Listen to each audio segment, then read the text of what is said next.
Okay. Let me make sure that this is actually recording my audio. I really gotta start using OBS or something. Anyways, this chapter contains discussions of suicide. Don't they all? Let me turn off. Ow.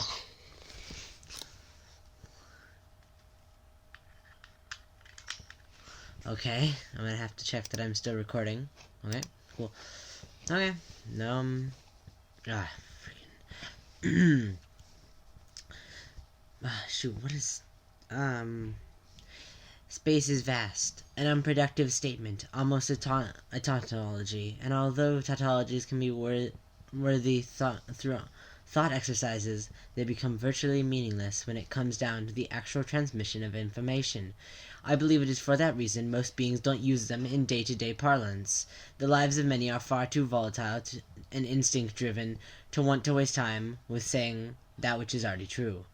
Tautologies are, in general, reserved for stories, for a narrative device, for finding new and inventive ways to tell an audience that which they already know, and at the end of the day, are not all diffusions of knowledge at least somewhat tautologist in nature? In order to recognize the values of my words, you must first know what they mean. You must predict my intentions. But I digress. Arguments with my brother would also often dissolve into such nonsense, the shouting of truths back at each other. Neither of us ever able to convince the other of the righteousness of our stance. We were never meant to agree. It isn't in our blood.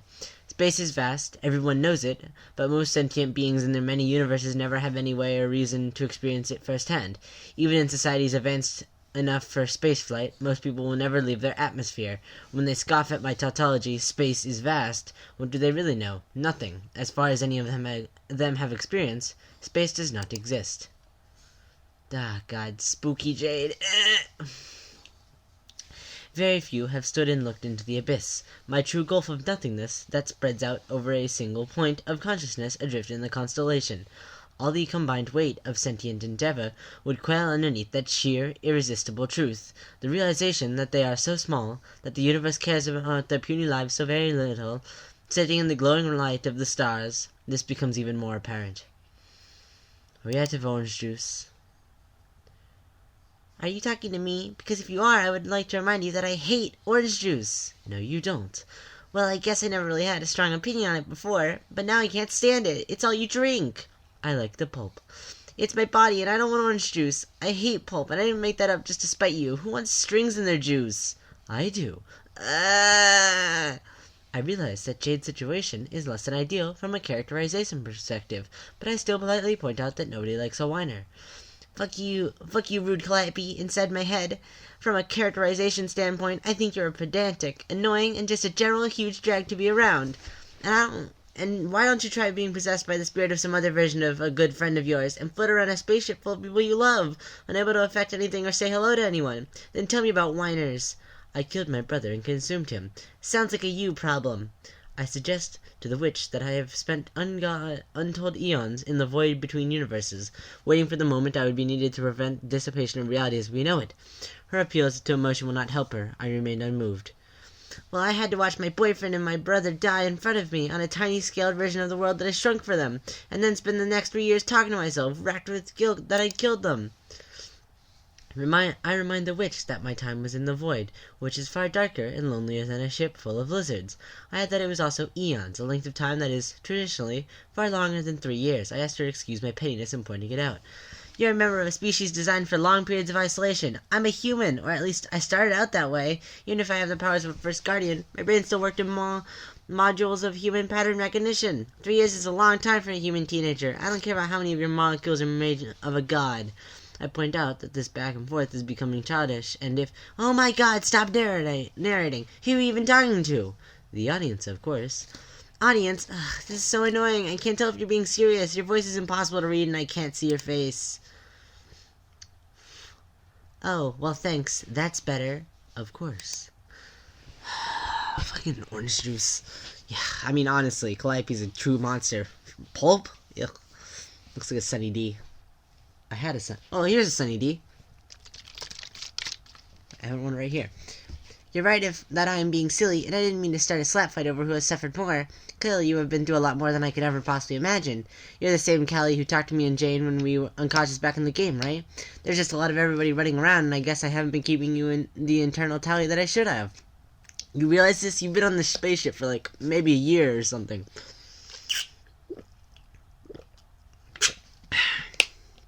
Yes, Sunny D. Yes, that is correct. But I think it is a very natural thing to be silly when you are used to being able to control your body, but now can't.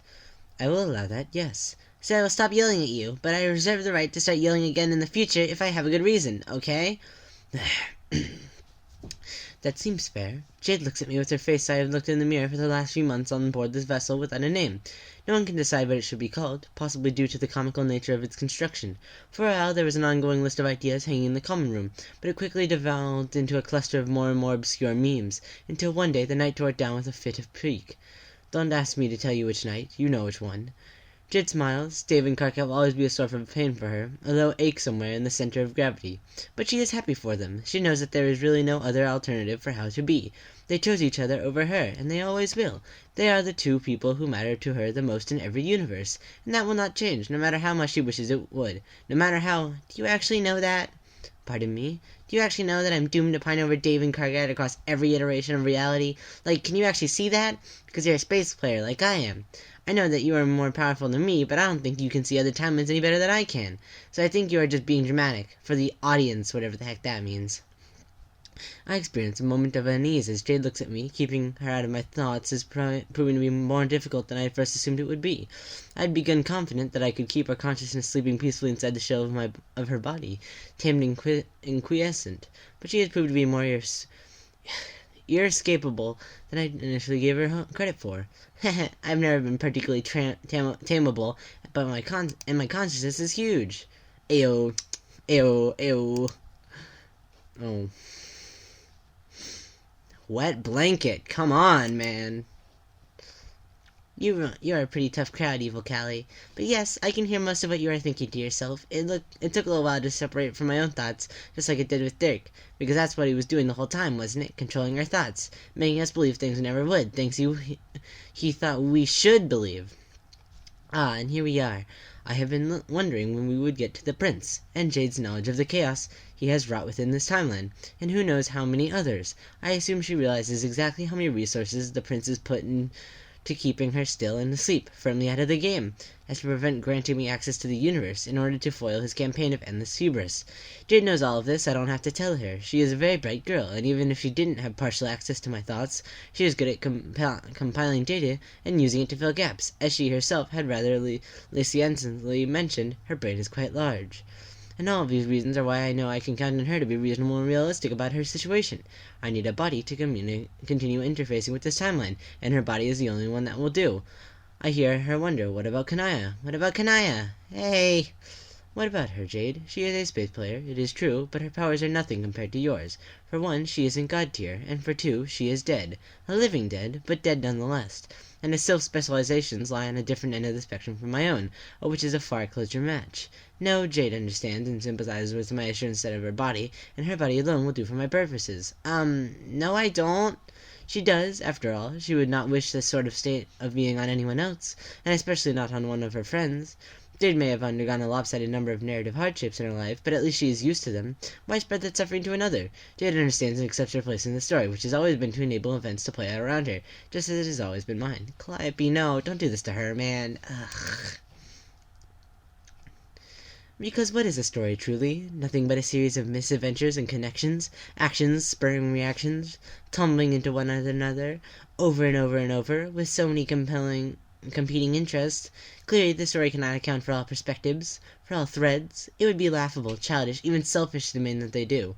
In other words, not everyone will achieve a happy ending. This is a truth that Jade had come to grips with a long time ago. Wait, stop, why are you saying all of this? Jade's body is my vessel, and it is through this realization that she will understand her true role in the story. For her true relevance, if I released my hold on her consciousness, there would be no guarantee that I would be allowed in again. Therefore, I cannot permit her control of herself that she so desperately craves, and she understands that. Wait, so you could give her my body back, and then just hop back in when you needed to? In theory, yes. Then what the hell, Callie? Because I don't trust you to cooperate when the time comes. Why not? I thought you said I was a reasonable girl with a huge brain. You are to an extent. She is, but the truth of the matter remains that humans are capricious and emotional. And even Jade herself can admit that she hasn't been the most committed example of her species in the last few years. Ooh-oh. Yikes. What is that supposed to mean? Moving from lover to lover, job to job. Ah, Kelly, stop being a huge jerkwad. Ugh. Over the last few years, Jade had found herself listless, unable to settle, and unwilling to commit to anything or anyone.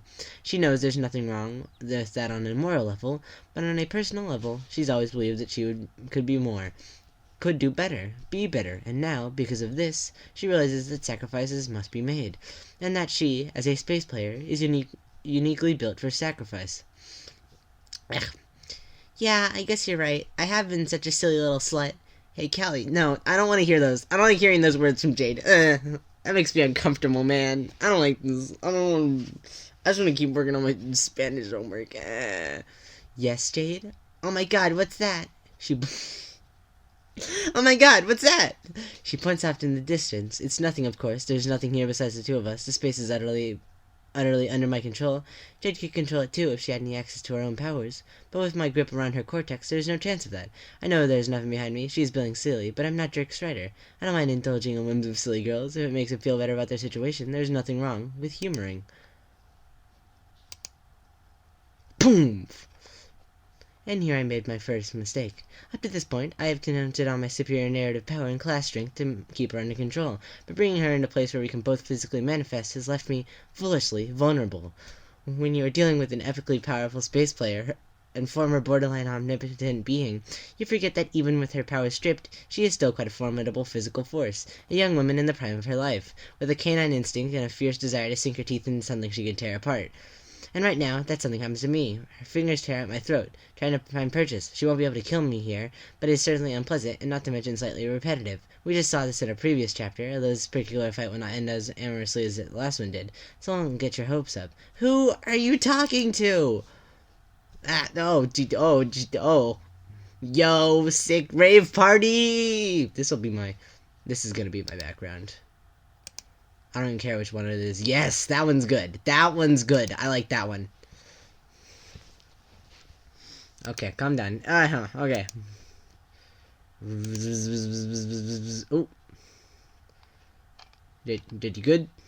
During the ship's trip through space, there have been numerous experiments, modifications to the nutrition output of the various machines designed to create sustenance for the various species on board. I myself have been content with orange juice and synthetic proteins, but Dave and Roxy have both expressed longing for various Earth snacks, and so the trials and errors begin. Suicide threat! The results were mixed, as Roxy told us in a previous chapter. Alchemized food, all sorts of tastes the same. Although the visuals really help to bring the flavor, at the end of the day, it isn't the journey that is more important than the destination. The stories you tell as you create the strangely flavored nutritional paste. So far, everyone's favorite attempt has been a vaguely peanut butter and chocolate flavored creation called Rices. Well, it's not with the E, so it's Rices.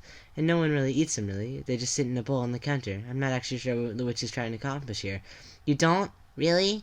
I don't know why she was trying to accomplish, because surely she would not be doing what it appears she was trying to do, making such a meaningless threat. Meaningless? Do you even know anything about the body you stole? Shouldn't you have run some sort of psychic physical before you possessed it? It's definitely what I would have done.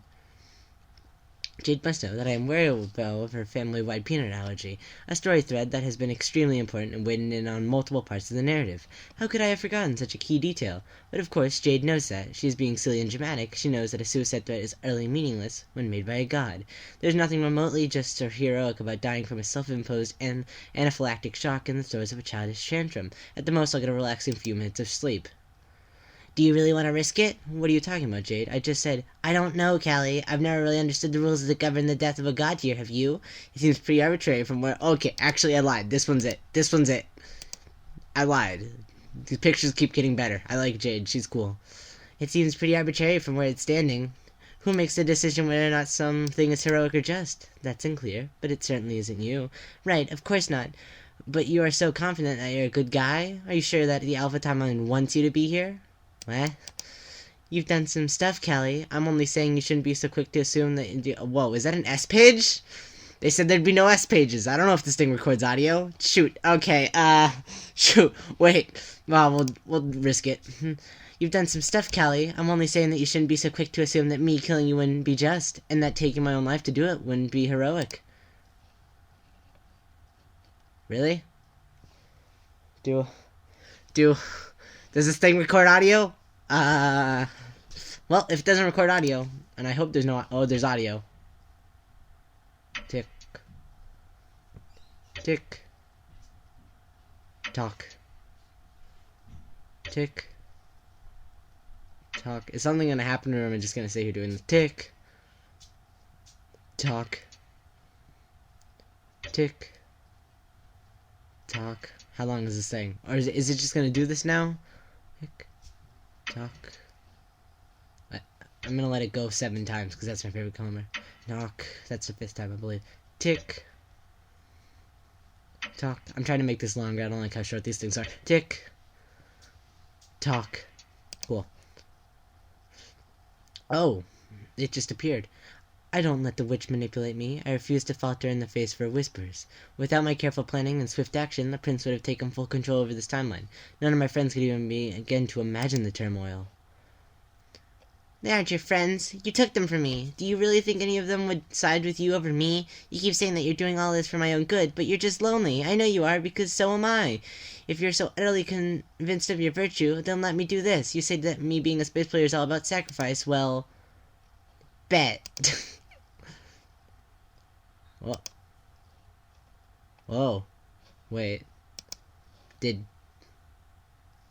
Ha! Neato. Oh.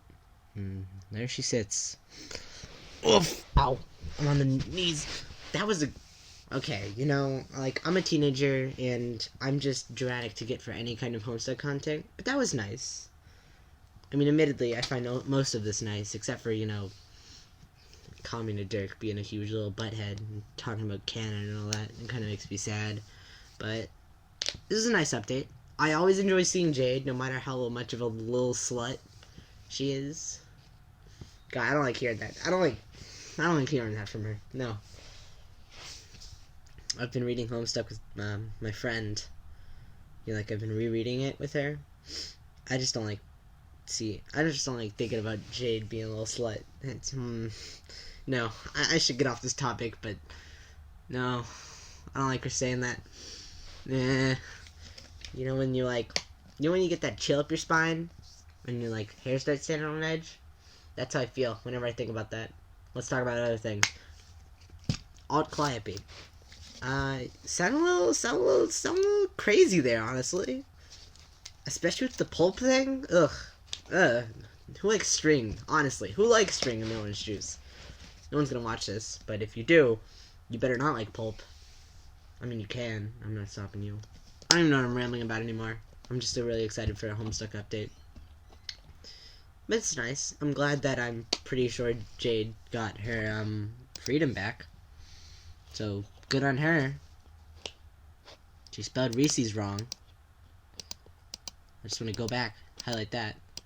I'm glad that they got an S page in there. Oh, here we go. Reese's. It's Reese's. R-E-E-C-E-E-S. Reese's.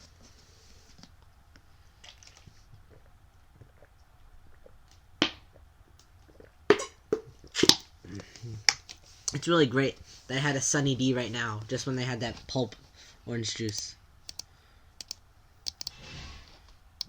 God, these two are crazy characters. I can't believe Alt Calliope would fall for a classic blender like that. Oh, yeah!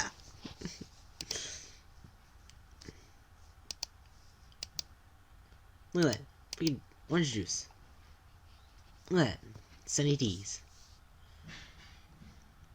It makes me sad when I think about how old these characters are. So, my rating for this update? Solid 8 out of 10.